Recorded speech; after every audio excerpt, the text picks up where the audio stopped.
هو الحبيب الذي ترجى شفاعته لكل هول من الأهوال مقتحم يا رب بالمصطفى بلغ مقاصدنا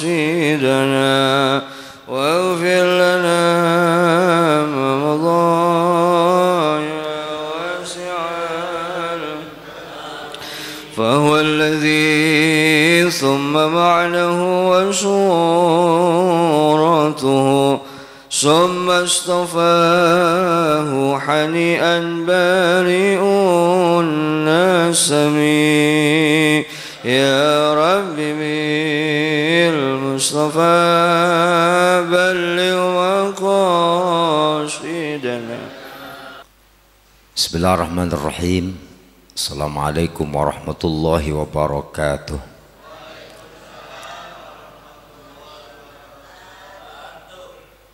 Alhamdulillahil qail fi kitabihil aziz. A'udzu billahi minasyaitonir rajim. Bismillahirrahmanirrahim. Ya ayyuhalladzina amanu ittaqullaha wabtaghu ilaihil wasilata wajahidu fi sabilihi وجاهدوا في سبيله لعلكم تفلحون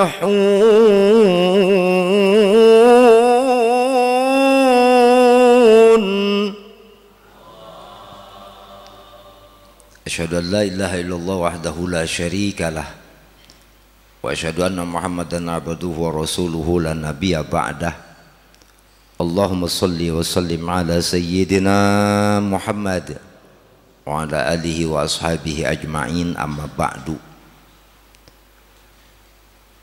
Hadratul muhtaramin wal muhtaramat, Bapak Ibu kaum muslimin muslimat, jamaah subuh yang mudah-mudahan senantiasa dalam berkah Allah Subhanahu wa taala.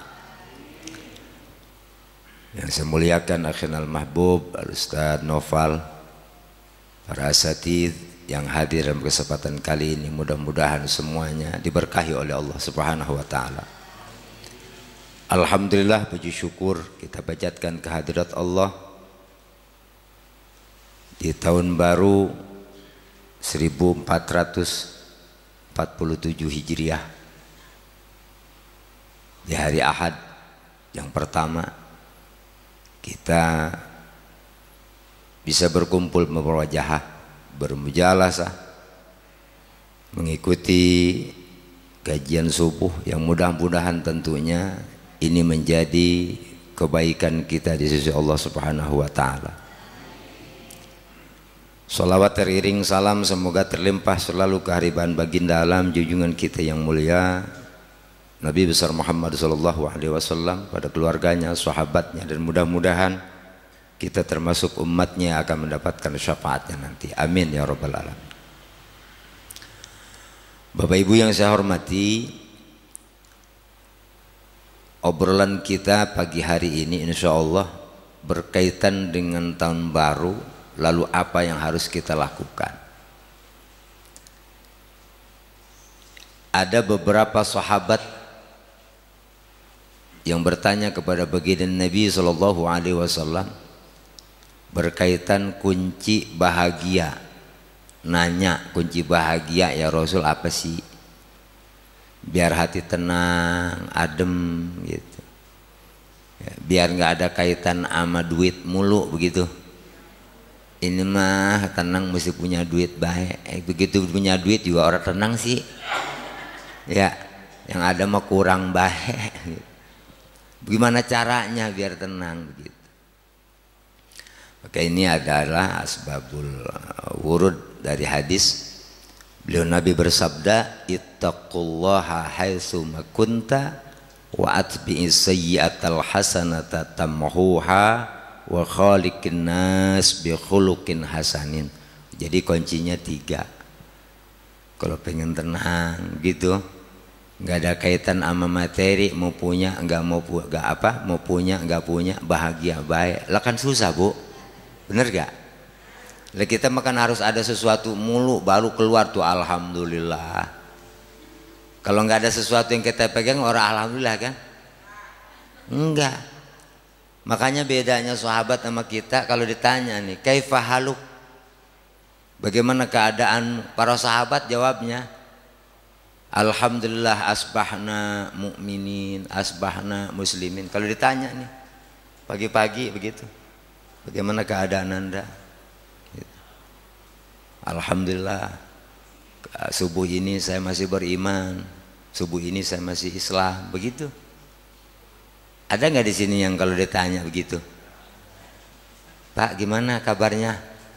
Alhamdulillah sih, badan mah sehat kan, ada sihnya kan, bener gak? Gak komplit gitu loh. Tapi kalau kita terapin juga begitu ditanya, Ibu gimana kabarnya? Alhamdulillah hari ini saya masih beriman, alhamdulillah hari ini saya masih Islam. Kayaknya nggak sepakat juga, bener gak? Ini lebay amat gitu. Padahal itu yang bagus. Mohon maaf, para sahabat itu saling mengingatkan, karena orang kalau bicara iman, roman-romannya itu nggak dianggap nikmat. Padahal itu a'udhamun ni'am, nikmat yang paling besar, nikmatul iman wal Islam. Jadi nggak ada alasan Pak kalau kita masih beriman, kalau kita masih Islam, orang muji sama Allah. Kan kita malu coba dalam ikrar sholat setelah ruku, kan itidal tuh sami Allahu liman hamidah. Di sini bacanya apa tuh? Rabbana lakal hamdu mil'us samawati wa mil'ul ardi wa mil'u ma syi'ta min syai'in ba'du. Itu kalimat top markotop Pak. Rabbana lakal hamdu. Ini penyerahan seorang beriman lagi sholat, dia menganggap Tuhannya itu the best banget. Segala puji bagi Engkau ya Allah. Rabbana lakal hamdu, wahai Tuhan kami, segala puji bagi Engkau. Pujian kami ini memenuhi langit dan bumi. Coba, emang apa? Setiap yang kita lihat, gak ada satu jengkal pun ruang yang gak ada rahmat Allah. Dari kita ke sonono gak ada hambatan, bener gak? Itu nikmat Allah semua. Dalam tubuh kita semuanya nikmat Allah, gak ada yang ngalingin. Bila kita duduk didudukan sama Allah, dinyamankan oleh Allah. Emang apa? Tempat yang kita duduk nurut sama Allah. Tanah diem ya. Emang apa? Nih orang pada duduk. Coba kalau nggak nurut, divaksi kayak di Sulawesi, bros, ambles, aman nggak kira-kira duduk? Ini mah sampai saking nyamannya, ya orang ngaji itu ditundukin semua, sampai pules. Benar gak? Emang hawanya hawa pules apa? Kita dipaksa suruh melek, ya enggak? Karena ini taklim luar biasa. Kan gak semuanya Pak. Ini juga rizki, ini taufik dari Allah. Makanya orang beriman saat dia melakukan amal soleh gak pernah mengakui bahwa itu amalnya. Selalu dibalikan kepada Allah. Alhamdulillahilladzi bi ni'matihi tatimmus shalihat. Ya Allah terima kasih Kau perkenankan hari ini saya bisa sholat subuh bahkan berjamaah. Alhamdulillah hari ini saya diperkenankan untuk bisa duduk bermajlis, nungguin waktu siang. Emang apa? Ini waktu-waktu yang mudah-mudahan diminati sama Allah. Kalau Allah udah minat tuh enak baik, bener gak? Allah udah minat ke hati kita, enak aja, ditundukin semua sama Allah. Nah kalau lagi begini kan mana ada yang ingat ke rumah begini, ada kan? lagi ngeliatin ke sini ke depan, ini sebetulnya Ustaz lagi ngomongin apa gitu. Ya enggak. Ya. Karena yang imam dadakan ini apa namanya, guru saya Ustadz Nopal kadang-kadang suka nembaknya gampang banget gitu kan. Mohon diisi ya minggu kelima katanya, biasanya kagak, kan biasanya nggak ada ngisi kajian malam subuh kelima. Sekarang ada, ini mau qadarah Allah kan. Bahkan mohon maaf, saya tuh pesimis, suara saya tuh udah habis Bu, penghabisan tahun habis juga suara begitu. Makanya ini udah mulai lagi nih ada suara, alhamdulillah ya. Masih kedengeran kan? Coba kita cek sound dulu, cek sound, tes. Ada Bu? Ada. Ini mohon maaf ya kalau kurang ini kan. Kayak saya tadi mukadimahnya pakai baca Al-Quran, ngetes suara, ternyata ya memang mau habis ini. Jadi mohon maaf kalau nggak apa namanya nggak lama. Jadi kembali kita di kunci bahagia ya, biar tenang gitu. Salah satu yang pertama kuncinya apa? Kata Nabi, ittaqullaha haitsuma kunta.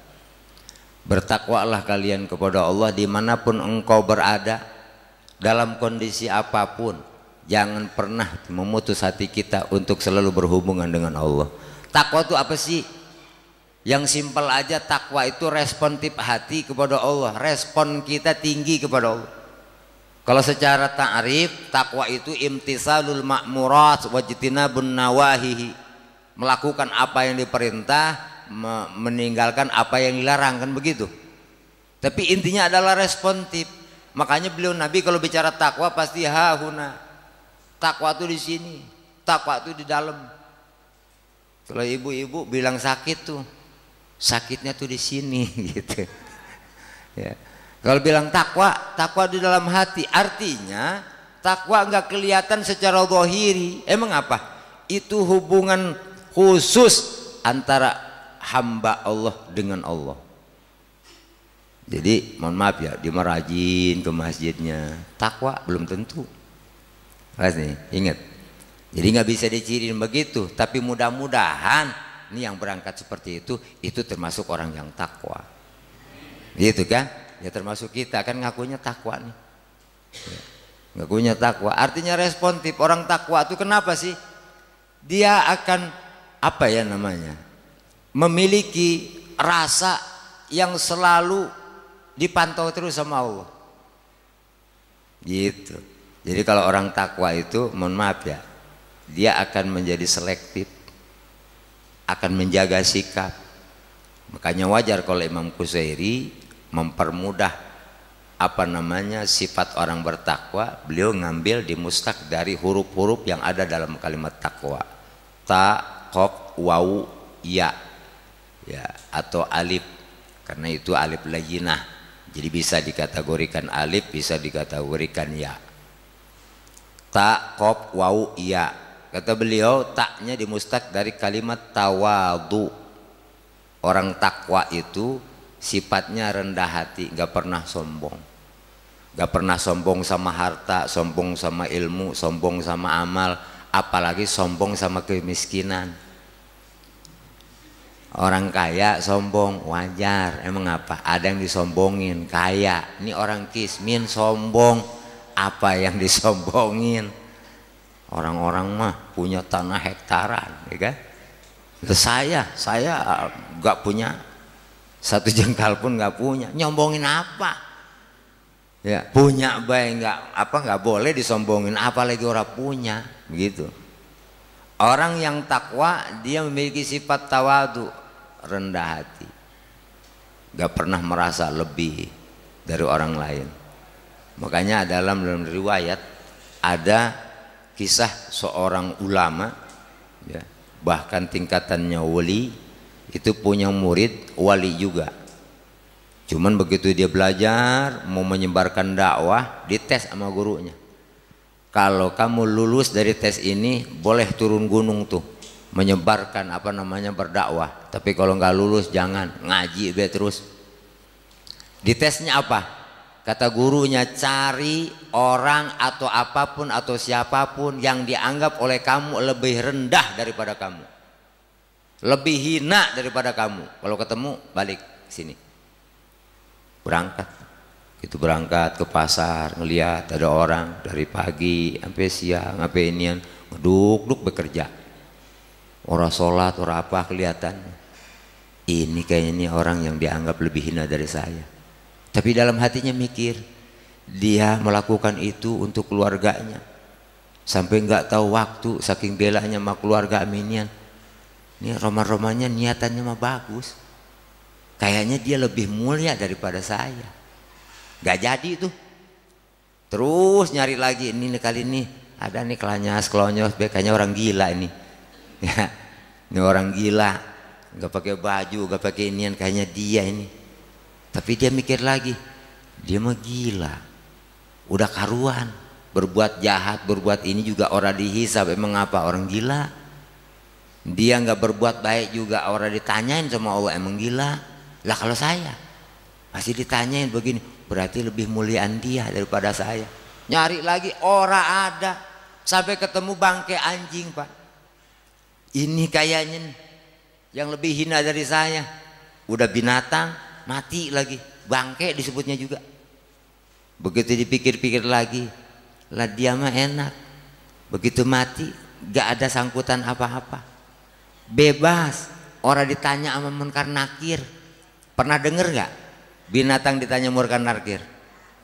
Lah kan bebas berarti. Lah saya nanti kalau meninggal pasti ditanya. Lah kalau bisa jawab selamat, kalau nggak bisa jawab digebuk. Lah muliaan dia nih bangke anjing daripada saya. Nangis tuh. Begitu dan nangis balik lagi sama guru. Mohon maaf guru, saya nggak menemukan suatu apapun atau siapapun yang lebih hina dari saya. Justru saya selalu merasa lebih hina dari mereka. Apa jawaban gurunya? Kamu sudah lulus. Dah sekarang berangkat, silahkan dakwah. Begitu. Kenapa? Karena di hatinya nggak ada sifat sombong, sifat ujub. Tuh tawadu, merasa lebih rendah daripada orang lain, gak pernah lebih tinggi. Begitu. Kata Imam Ghazali yang kedua, itu huruf takwa, hurufnya adalah qaf. Qaf diambil dari kalimat ataupun ditaklif dari kalimat qanaah. Apa itu qanaah? Merasa cukup dengan apa yang diberikan oleh Allah, gak pernah nuntut lebih. Itu qanaat. Kayak ibu-ibu tuh, ya alhamdulillah nih kelihatannya nih orang qanaah semua nih ibu-ibu. Ya dikasih uang belanja sama suaminya, ya gak banyak sih, 1 juta setiap hari. Qanaah. Ya kayaknya nerima gak kira-kira Bu? Ya setiap hari 1 juta gitu. Ya qanaah itu mah qanaah. Kalau nggak qanaah kebangetan, bener nggak? 1 juta sehari. Ya, kadang-kadang ada 500.000 ya, sampai 2 bulan. Ya, masya Allah. Jadi nggak pernah nuntut lebih, apa adanya. Bahkan mohon maaf ya, ibu harus belajar berterima kasih kepada suami, kelihatan sama suami, biar suami semangat. Emang apa? Karena nggak ada yang melebihi kekuatan kalimat pada muka bumi ini. Kalimat ini pengaruhnya hebat. Coba nih, besok bapak mau berangkat, salaman sama istri berangkat, nggak ada kata-kata, biasa aja. Sama ada kata-kata dari istri kita, Pak hati-hati ya, mudah-mudahan selamat di jalan, mudah-mudahan nanti bisa balik dengan selamat. Mudah-mudahan dalam kerjaan ini biar dimudahkan sama Allah, biar berkah. Kira-kira gimana tuh Pak kalau kita dengar suami istri kita bilang begitu? Pengaruhnya beda. Begitu datang disambut, ditungguin di pintu kayak film India. Ya enggak? Ini begitu datang, assalamualaikum, waalaikumsalam. Papa alhamdulillah. Mau minum dulu, masya Allah responnya hebat luar biasa. Kira-kira suami kira-kira gimana tuh? Semangat. Apalagi mau ngasihnya juga semangat. Begitu dikasih ini, berapa aja nerima terus. Sampai alhamdulillah Pak rezeki hari ini mudah-mudahan diberkahi Allah. Ya, mudah-mudahan ini cukup buat anak kita, buat ini. Masya Allah. Luar biasa. Sampai suami meneteskan air mata, ini luar biasa soleha istrinya. Padahal nggak terlalu banyak. Apalagi dikasih banyak, dikit be alhamdulillahnya, luar biasa. Nah kalau model-model begini mah nih, ya kalau model-model begini mah nih, ini alhamdulillahnya keluar spontan, bahkan bertenaga tuh alhamdulillah. Kalau ada jut-jutnya, bener nggak? Dikasih 100.000, alhamdulillah sih, pakai sih tuh alhamdulillahnya. Ya, dikasih 500, alhamdulillah. Dikasih 1 juta, sehari Bu sehari. Kira-kira gimana tuh alhamdulillahnya? Alhamdulillah. Kenapa beda gitu? Kalau tadi malah alhamdulillahnya datar, kalau ini semangat banget. Orang qanaah nggak begitu, alhamdulillahnya sama. Bahkan orang qanaah nggak ngelihat, mohon maaf ya, nggak nunggu dulu dapat duit, alhamdulillahnya terus keluar. Emang apa? Walaupun nggak punya duit saat ini, dikasih sehat, kan rezeki juga. Kadang-kadang kita dikasih duit buat berobat doang, bener nggak? Sekarang kita nggak berobat, kenapa? Karena sehat. Berarti kan itu sama aja kita dapat duit. Artinya alhamdulillah. Apalagi kalau kita kaitkan tadi dengan iman, dengan Islam. Sampai saat ini kita masih percaya kepada Tuhan kita Allah. Sampai saat ini kita masih percaya kepada hadis baginda Nabi SAW. Itu nikmat yang luar biasa, yang nggak ada tandingannya. Dan orang jarang alhamdulillah ini. Bener gak? Bapak kira-kira berapa kali tuh alhamdulillahnya Ibu? Kalau ingat sama iman yang dititipkan sama Allah ke kita. Makanya ada apa namanya kalimat khutbah ya. Prolognya itu alhamdulillahilladzi bi ni'matil imani wal Islam. Tuh. Ya, segala puji bagi Allah ya, khususnya untuk mensyukuri adanya nikmat iman dan Islam. Jadi ini pokok terakhir yang harus kita ingat, kita masih iman, masih Islam. Jadi jangan sampai nggak keluar tuh alhamdulillah, jangan sampai nggak muji sama Allah. Karena ada ketentuan dari baginda Nabi, mohon maaf ya, orang yang muji kepada Allah, 1 kali muji mengucapkan alhamdulillah, Allah senang. 2 kali dia mengucapkan alhamdulillah, Allah lebih senang. Bahkan 3 kali dia mengucapkan alhamdulillah, alhamdulillah, alhamdulillah, Allah puas. Makanya bagi orang yang mengucapkan alhamdulillah 1 kali saja, 1 Allah rontokkan dosanya. Tuh. Jadi nggak sembarangan itu alhamdulillah muji Allah, rontok dosanya.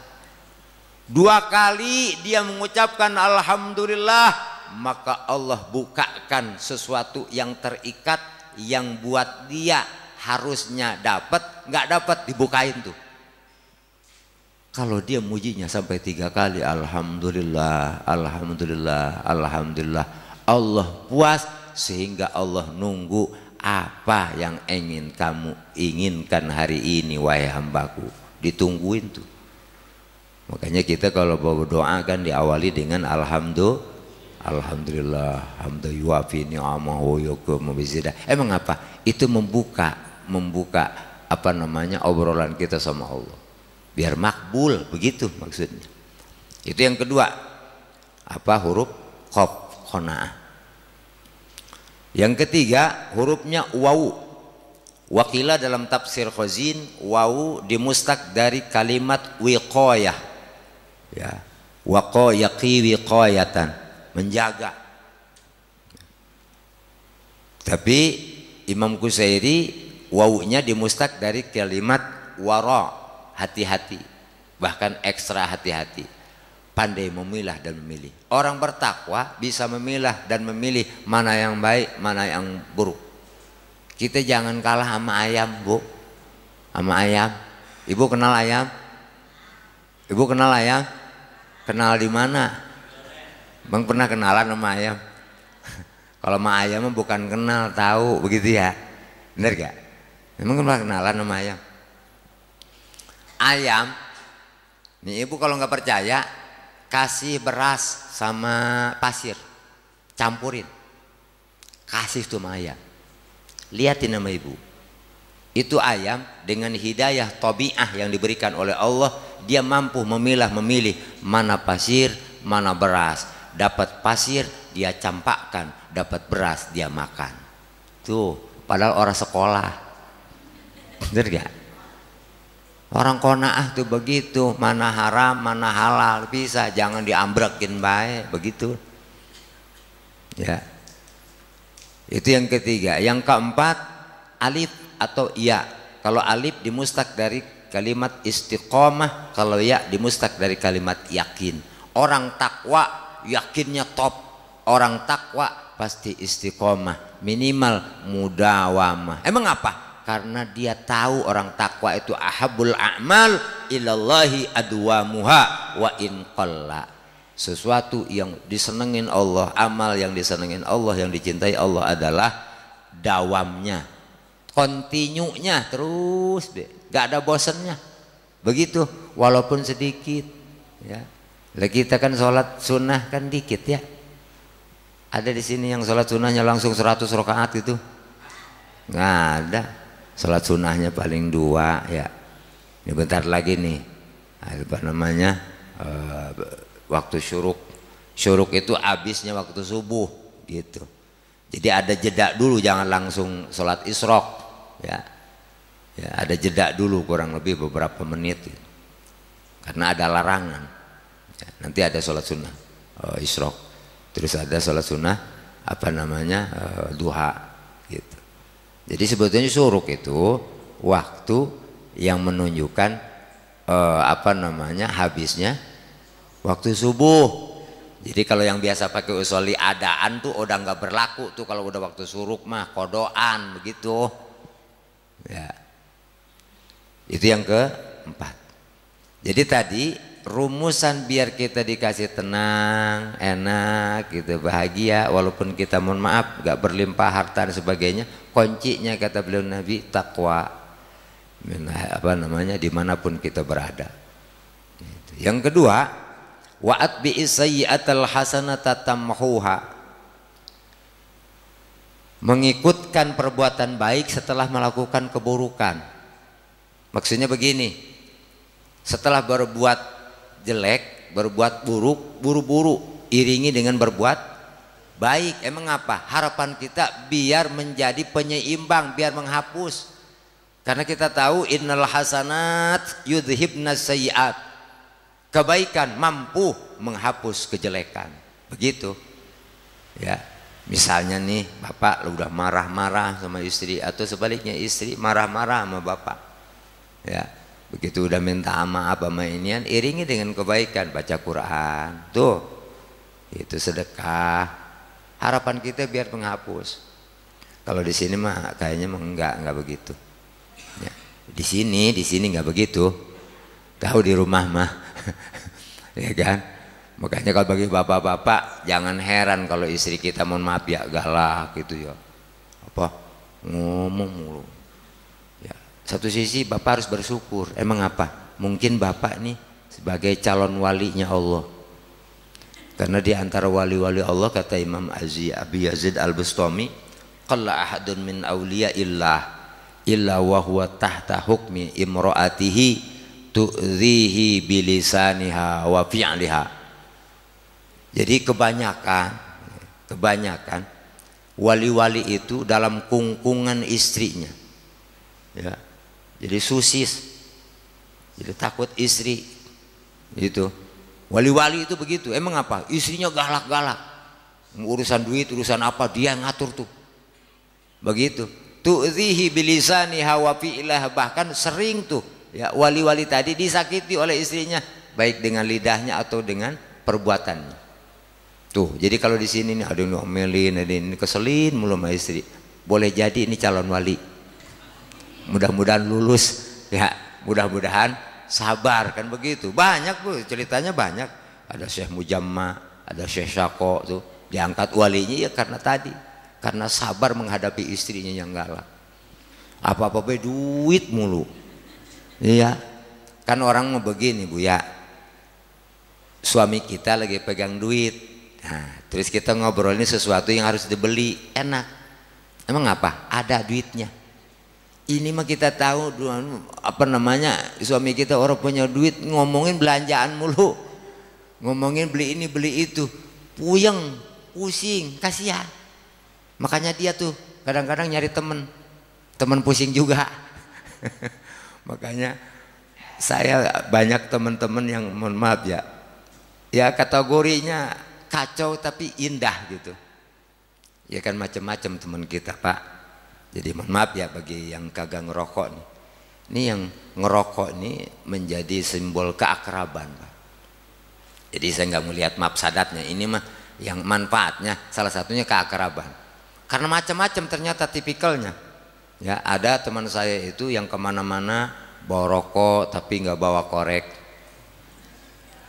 Itu ada juga yang kemana-mana bawa korek tapi nggak bawa rokok.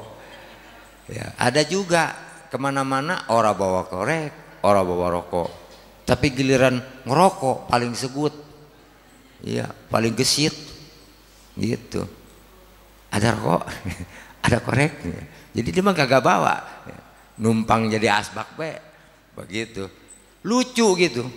Jadi saya tahu begitu kumpul semuanya tadi, saya liatin be, kayaknya di rumahnya bermasalah semua nih, tapi begitu kabung seolah-olah nih dunia milik mereka begitu loh. Hebat saya bilang, ini luar biasa, anteng tenang, guyonnya luar biasa.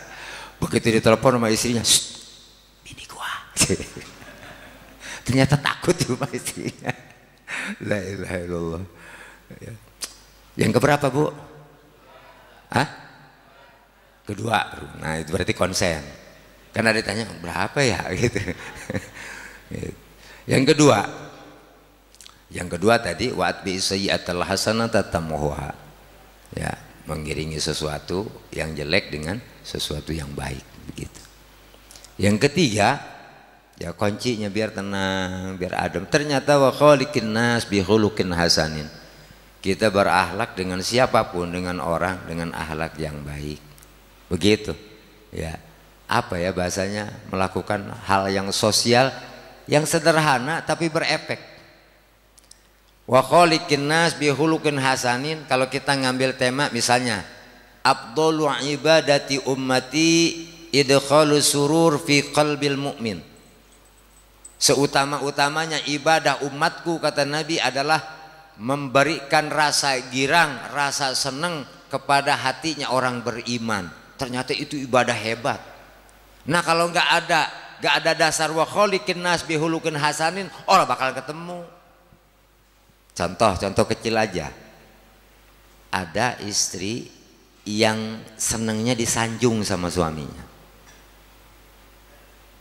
Termasuk istri saya itu senangnya disanjung Bu. Makanya saya kadang-kadang sering bohong. Tapi niat saya untuk nyanjung dia. Begitu. Iya kan? Habis dandan, habis ini. Oh ya, gimana? Mama cantik nggak? Saya dipaksa bilang cantik ya. Saya bilang, cantik nggak ada lagi dah model mama. Itu cantik. Nyanjung, kayaknya seneng. Kan nggak perlu ngeluarin duit, Pak. Bener gak? Bener gak? Cuma begitu doang. Tapi itu nilainya ibadah. Begitu dilihatin sama kita, gimana Pak? Pokoknya nyenengin. Termasuk saat kita makan. Ini kan kadang-kadang ini mohon maaf ya, mungkin di sini ada tipikal suami yang suka mencela makanan. Yang kita cela makanan, tapi gak sadar bahwa nih mohon maaf, yang masakin makanan itu nongkrong. Sayur apaan ini? Rasanya orang jelas begini nih, tapi habis. Lah kan ngeselin Bu ya. Kalau saya nggak pernah begitu, alhamdulillah gitu, dikasih apa masakan sama istri saya begitu dicicipin, masya Allah, alhamdulillah. Nih kayaknya udah saatnya launching nih mah, kita jualan soto, sotonya luar biasa nih, top, emang enak Bu, ya emang enak. Gitu. Jadi jangan sungkan-sungkan untuk menyanjung itu, emang apa? Girang dia, ngigirangin hatinya, ini ibadah kata Nabi. Ini jangan bikin kusut, jangan bikin apa ya udah ketahuan lagi susah, dibikin susah juga kan. Makanya terkadang dalam rumah tangga sengaja Allah kasih sesuatu yang bisa menjadi kafaroh. Diomelin bini, dinin kan nggak ngeluarin duit, bener gak? Bener gak? Sabar baik tuh. Jadi ibadah kita modalnya sabar. Tapi kalau kita nyenengin istri, bahagian istri, mohon maaf, harus keluar duit, bener gak? Servisnya gede. Makanya mendingan diomelin dah. Ya nggak diomelin, gak keluar tuh duit. Kan cirinya begini. Saya ada yang nanya, Ustadz, suami saya itu nyuruh mulu. Saya nggak begini. Saya bilang, Bu, harusnya bersyukur ibu punya suami nyuruh mulu. Emang apa? Berarti itu tandanya suami ibu lagi cinta. Lihat di Quran sebilang, Allah kalau nyuruh itu kepada orang beriman mulu. Emang apa? Karena Allah cintanya sama orang beriman. Sekarang bapak begini deh, bapak lagi nggak seneng sama istri, lagi marah, mau nyuruh nggak? Hah? Mau nyuruh nggak? Enggak. Biasanya kopi minta dikopiin, minta dibikinin, bikin dewek kan? Pak, biar ibu, biarin, gua juga bisa. Bener gak? Sampai nyuci baju. Yang lagi marah, bener gak? Tapi coba kalau lagi seneng, senengnya nyuruh. Yang deket, mah tolong dong, gitu. Emang lagi seneng? Sampai gatel di sini nih, mah garukin. Tuh, begitu saya bilangin begitu mas. Begitu Pak Ustadz, ya emang begitu Bu. Jadi ibu harus bersyukur tuh kalau suami nyuruh mulu tuh, ya kan? Karena memang lagi cinta, lagi seneng gitu. Kalau nggak nyuruh, wah itu tanda tanya. Saya bilang Bu, boleh jadi lagi marah. Ya juga ya, iya. Kadang-kadang kayak angkot kan perwis itu, gitu kan? Di rumah, ya nggak ada kalimatnya. Gitu. Baik, ulang lagi ke tadi. Jadi kunci bahagia ya biar kita tenang gitu, gak banyak tuntutan, adem, enak aja. Dan itu mohon maaf ya, orang begitu tuh mohon maaf panjangin umurnya panjang, begitu. Karena gak ada beban hidupnya, gak stres. Ini sampai mengkerut begitu, kemana-mana termasuk masuk pengajian. Makanya saya bilang kepada kiai apa namanya teman saya tuh, Ustadz, kalau ngajarin di majelis-majelis, lihat dulu audiennya. Kebanyakan ini korban semua, sebelah. Jangan dikorbanin lagi, maksudnya jangan dijejelin yang menakutkan mulu, gitu. Kasih sesuatu yang bahagia, yang bikin sumringah. Ya, jangan ngobrolin neraka mulu, ngobrolinnya surga, begitu. Emang apa? Di rumah udah nggak punya duit, badan kurang pati sehat, ya enggak? Sama bini lagi diomelin baik, begitu masuk majelis taklim ceritanya neraka mulu. Lah bisa mati di situ, bener nggak? La ilaha illallah. Kata dia, ini begitu di sono begini, masuk ke majelis juga nih suguhannya begini pahit amat, begitu ya. Coba yang manis-manis, itu. Makanya saya senang itu nyampein yang manis-manis aja, ringan. Ada orang bilang begini, Ustadz, saya seharian dikasih bingung sama Allah begini. Sebenarnya bersyukur dengan bingung itu. Emang apa? Allah lagi menciutkan pikiran dengan bingung. Orang bingung banyak mikir nggak Bu? Dia mikir yang dibingungin kan? Bahkan nyari bingungnya aja susah. Coba Bapak sekarang yang tadi belum berangkat ke sini merasa bingung dengan masalah. Coba pikirin lagi, cari tuh bingungnya. Ada nggak sekarang? Bapak bingung apa sih sebetulnya? Apa ya gitu. Karena ternyata itu tamu semua. Hari ini jam ini udah disiapin sama Allah, masuk tuh. Pikirin bocah baik, gimana bayarannya, gimana ininya. Itu tuh yang masuk. Bener gak? Gitu nih, hilang tuh. Begitu udah beres liburan sih, udah liburan sih. Cuman mau masuk daftar ulang. Udah siap belum Pak uangnya? Tuh, kan masuk kan? Iya ya, baru ada separohnya. Nanti pikiran bingung. Tapi ingetin ini dari baginda Nabi SAW. Ini buat menghibur umat Nabi yang suka bingung. Apa kata Nabi? Inna minadzunubi dzunuban la yukaffiruhas salatu walas siyam walal hajj yukaffiruhal humum fi talabil ma'isyah. Kata beliau Nabi, dari sebahagian dosa ada dosa itu tidak bisa dihapus dengan ibadah salat, ibadah puasa, ibadah haji, bahkan gak mampu tuh ngehapus dosa itu. Apa yang bisa ngapus dosa itu? Kata Nabi, al-humum fi talabil ma'isyah. Bingungnya saat dia mencari nafkah. Bingung mikirin nafkah buat anak istri, kemana ya nyari buat ini, sampai bingung, rontok dosa. Makanya ntar pulang dari sini bingung banget, bingung. Saya doain biar cepat bingungnya, ya biar cepat banyak kafarohnya, rontok dosa. Al-humum fi thalabil ma'isyah, berarti kan kesengajaan Allah. Allah lagi sayang sama ibu, dikasih bingung, emang apa? Biar rontok tuh dosa. Karena kalau ngandelin istighfar mah, istighfar kita bukan mohon ampun dari dosa, banyakan mohon ampun dari susah, bener gak? Astagfirullahaladzim. Kan mohon ampun dari dosa, tapi istighfar kita rata-rata mohon ampunnya dari susah. Astagfirullahaladzim, ya Allah kok gini amat ya hidup. Astagfirullahaladzim. Lah kan orang nyambung, lah ngapain ke situ begitu. Makanya nah ini nih kata Allah, ini nih orang istighfarnya orang nyambung, makanya dikasih bingung, bingung, rontok dosa begitu. Alhamdulillah. Yuk sama-sama kita bingung. Baik, itu saja mungkin yang dapat saya sampaikan dalam kesempatan kali ini. Ya, mudah-mudahan bermanfaat. Kalau ada hal-hal yang kurang berkenan, tolong dibukakan pintu maaf yang seluas-luasnya. Sekali lagi di tahun ini kita berdoa kepada Allah, mudah-mudahan kita diberikan taufik dan hidayah oleh Allah Subhanahu wa taala untuk dikasih kemudahan dalam meningkatkan amal ibadah kita, memperbaiki setiap kekurangan dan kesalahan kita. Amin ya rabbal alamin. Usikum nafsi bitaqullah billahi fi sabilil haq. Wassalamualaikum warahmatullahi wabarakatuh.